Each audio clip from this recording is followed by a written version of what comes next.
আসসালামু আলাইকুম। আশা করি সবাই ভালো আছেন। সঙ্গে আছি আমি সোহেল আহমেদ। আজ আমরা কয়েকটি বিষয় নিয়ে কথা বলবো। হরমুজ প্রণালীতে ইরানের নিয়ন্ত্রণ মেনে নিতে শুরু করেছে আমেরিকার মিত্র দেশগুলো।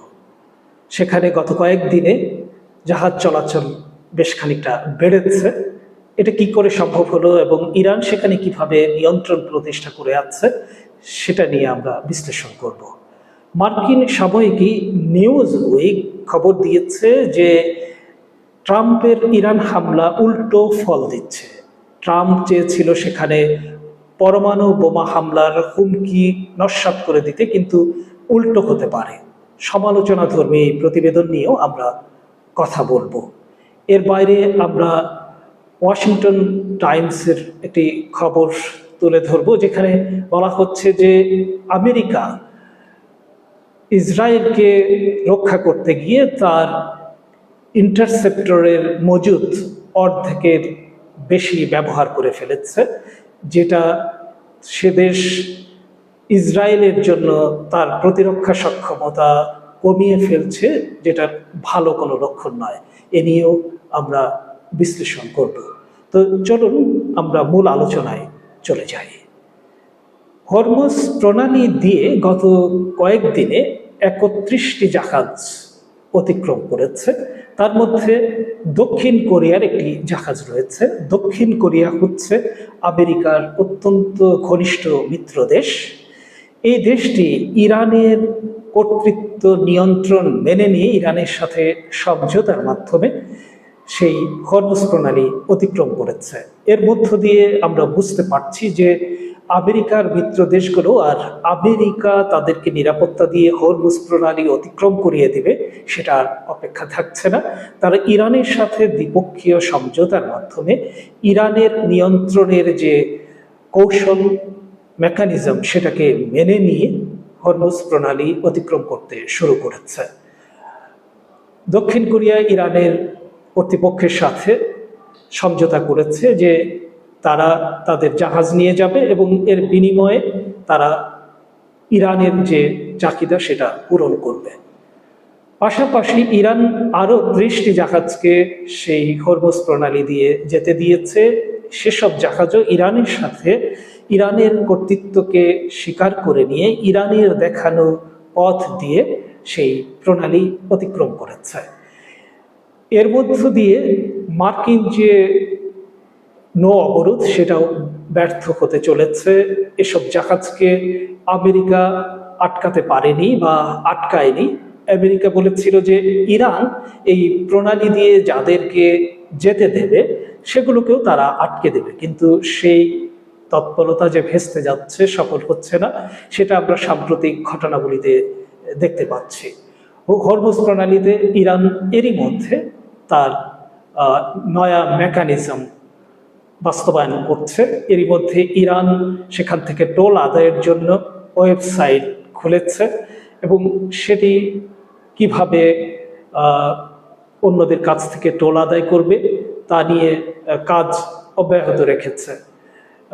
সারা দেশের মানুষও চাচ্ছে যে ইরান তার এই হরমুজ প্রণালী সম্পদ ব্যবহার করে, হরমুজ প্রণালী নামক এই প্রণালীকে ব্যবহার করে বিপুল অঙ্কের অর্থ আদায় করুক এবং যুদ্ধের মাধ্যমে, আমেরিকার হামলার মাধ্যমে ইরানের যে বিশাল ক্ষয়ক্ষতি হয়েছে সেটা এর মাধ্যমে যাতে পুষিয়ে নেওয়া যায়। এটা একটি গণদাবিতেও পরিণত হয়েছে। সরকার চাইলেও এই অবস্থান থেকে সহজে সরে আসতে পারবে না। হরমুজ প্রণালী এখন ইরানের জন্য বড় একটা সুযোগ হিসেবে গণ্য হচ্ছে। ইরান সুস্পষ্টভাবেই এই ইঙ্গিত দিচ্ছে যে ইরানে হামলার বিষয়টি, অর্থাৎ চিরতরে হামলার আশঙ্কা নস্যাৎ না হওয়া পর্যন্ত হরমুজ প্রণালী ইস্যুতে কোনো ধরনের ছাড় দেবে না ইরান। ইরান শুধু জাহাজ আটকে দেওয়ার সক্ষমতায় রাখে না, একই সাথে ইরান সেই হরমুজ প্রণালী দিয়ে যেসব ইন্টারনেট কেবল গেছে সেগুলো নিয়ন্ত্রণ করার ক্ষমতা রাখে। আমরা দেখেছি জাপানি একটি পত্রিকা এরই মধ্যে এ বিষয়ে বার্তা দিয়েছে, এ বিষয়ে প্রতিবেদন করেছে যে ইরান সেখানে হামলা না চালিয়েই সেসব কেবলের নিয়ন্ত্রণ নিতে পারে এবং এসব কেবল সেখান দিয়ে যাওয়ার কারণে অর্থ আদায় করতে পারে। কাজেই হরমুজ প্রণালী ট্রাম্পের জন্য চক্ষুশূল হয়ে আছে। এটা যতদিন ইরানের নিয়ন্ত্রণে থাকবে ততদিন ট্রাম্প জোর গলায় কথা বলতে পারবে না।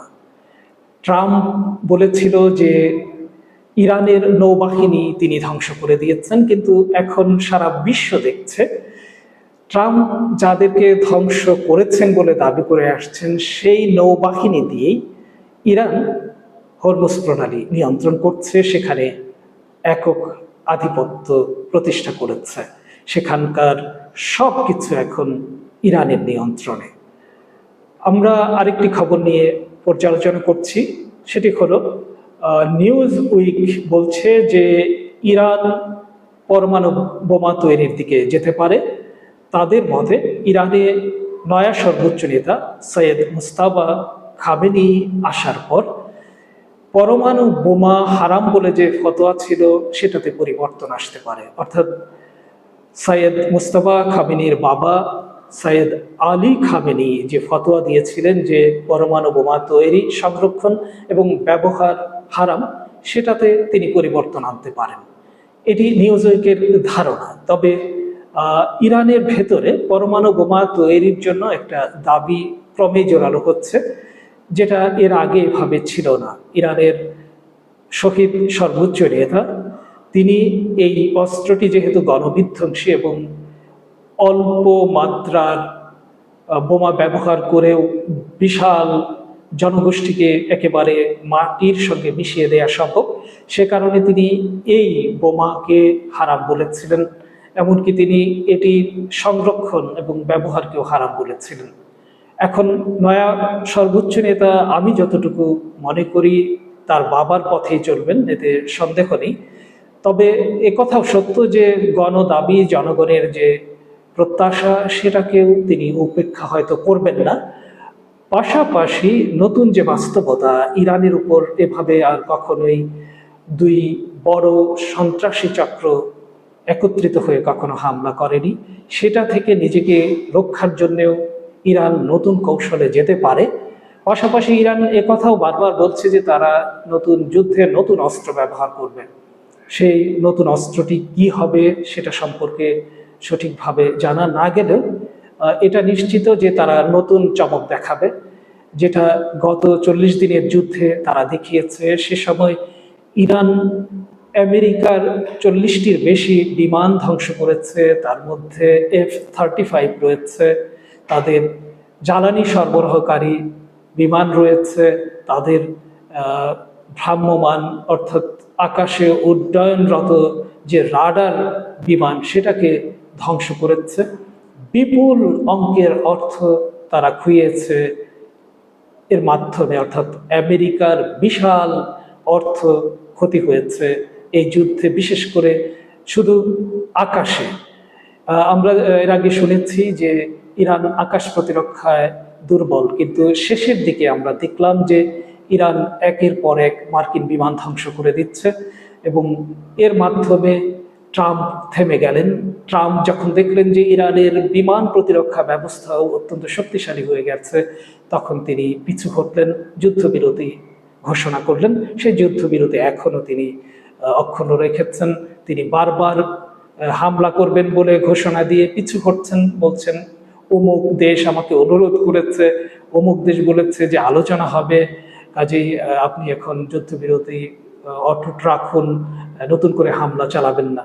এসব নানা কথা বলে নানা অজুহাতে সপ্তাহের প্রথম দিন ধরুন তিনি হুমকি দেন, সপ্তাহের শেষের দিন গিয়ে পিছু হটেন। আসল বাস্তবতা হলো ইরানের সঙ্গে নতুন যুদ্ধে আমেরিকা পেরে উঠবে বলে কেউই এখন আর মনে করেন না, কারণ আমেরিকার যে অস্ত্র ভাণ্ডার সেটা অনেকখানি খালি হয়ে গেছে। সর্বশেষ যে তথ্য আমরা পাচ্ছি, ওয়াশিংটন টাইমস লিখেছে যে আমেরিকার ইন্টারসেপ্টর, যেটা দিয়ে ইরানের ক্ষেপণাস্ত্র তারা আকাশেই মোকাবেলা করেছে, সেটার সংখ্যা, সেটার মজুদ অর্ধেকে নেমে এসেছে। ইরান যখনই হামলা চালাতো তখন সেটা ঠেকাতে আমেরিকা তার অতি মূল্যবান থার্ড ক্ষেপণাস্ত্র ব্যবহার করত। বলা হচ্ছে যে 200 মতো থার্ড ক্ষেপণাস্ত্র এরই মধ্যে ব্যবহার করে ফেলেছেন, যেটা তাদের মজুদের অর্ধেক। এর বাইরে সাগরের সীমায় তারা 100 মতো ইন্টারসেপ্টর ব্যবহার করেছে, যেগুলো অত্যন্ত দামি এবং অত্যন্ত উন্নত প্রযুক্তির। সেই তুলনায় শুধু 100 ইন্টারসেপ্টর ব্যবহার করেছে ইসরায়েল। এ কারণে এই পত্রিকাটি সমালোচনা করে বলেছে যে আমেরিকার প্রেসিডেন্ট ডোনাল্ড ট্রাম্প ইসরায়েলকে রক্ষা করতে গিয়ে নিজের যে অস্ত্র ভান্ডার সেটা খালি করে ফেলছেন, এবং তিনি খোদ ইসরায়েলের চাইতেও বেশি ক্ষেপণাস্ত্র বিধ্বংসী ইন্টারসেপ্টর ব্যবহার করছেন, যেটা ইঙ্গিত দেয় যে ট্রাম্প তার দেশের জনগণের যে ট্যাক্সের টাকা সেটা খরচ করার ক্ষেত্রে একেবারেই হিসাব নিকাশ না করে করছেন। তিনি তার মিত্র নেতানিয়াহুর জন্য তার সবকিছু বিলীন করে দিতে, তার দেশের সম্পদ নষ্ট করতে পিছপা হচ্ছেন না। আমরা জানি যে ট্রাম্প এরই মধ্যে দেশের ভেতরে আরো বেশি চাপের মুখে পড়েছেন। তারা প্রতিনিধি পরিষদে তার যুদ্ধ ক্ষমতা সীমিত করার যে বিলটি সেটা স্থগিত রেখেছেন। ভোটাভুটি হওয়ার কথা ছিল, কিন্তু এই ভোটাভুটিটা স্থগিত রাখা হয়েছে, কারণ মনে করা হচ্ছে যে এই ভোটাভুটিতে ট্রাম্পের বিরুদ্ধে রায় আসতে পারে। এ কারণে তারা এটা স্থগিত করেছেন। রিপাবলিকানরা বলছেন কোরাম সংকটের কারণে আমরা এটা স্থগিত করেছি। সব মিলিয়ে ট্রাম্প ভালো অবস্থায় নেই, এবং আগামী মধ্যবর্তী নির্বাচন যেটা নভেম্বরে হবে সেটাকে সামনে রেখে ট্রাম্প অনেক টেনশনে রয়েছেন। এ কারণে ইরানের সাথে আলোচনা সফল হতে যাচ্ছে। এ ধরনের নানা কথা বলে বিশ্ব বাজার এবং তাদের অভ্যন্তরীণ বাজারে দ্রব্য মূল্য নিয়ন্ত্রণে রাখতে চাইছেন। বিশেষ করে আমেরিকার অভ্যন্তরে আপনার পেট্রোলের দাম ব্যাপক বেড়ে গেছে, সেটাকে নিয়ন্ত্রণ রাখার পাশাপাশি সারা বিশ্বে বাজারে তার যে আধিপত্য, সেই আধিপত্যটাকে মুখে মুখে হলেও বজায় রাখার চেষ্টা করছেন। আপনারা যারা এতক্ষণ সঙ্গে ছিলেন সবাইকে অসংখ্য ধন্যবাদ।